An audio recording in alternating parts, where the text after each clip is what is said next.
ଦୁଃଖିତ ଓଡ଼ିଶାବାସୀଙ୍କ ପାଇଁ ପୁରା କଣ୍ଟା ବାଜିଲା ଏ ଅପାରଗ ସରକାର ଏ ବଜେଟ୍ରେ ଓଡ଼ିଶାର ବିକାଶ ପାଇଁ କିଛି ନାହିଁ।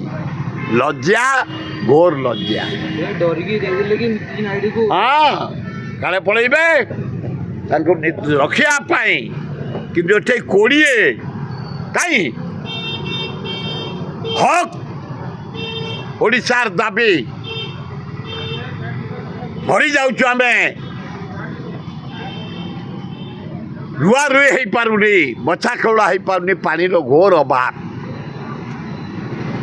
ଆମେ ଡିମାଣ୍ଡ କରିଥିଲୁ ଭାରତ ସରକାର ଉପରେ ଏଇ ବଜେଟ୍ରେ ମହାନଦୀର ତଳେ 11ଟା ବନ୍ଧ କରିଦିଅ, 17,000 କୋଟି ଟଙ୍କା ପଡ଼ିବ, ପାଣି ରହିଲେ ଓଡ଼ିଶାବାସୀ ମଧ୍ୟ ପାଣି ପିଇବେ।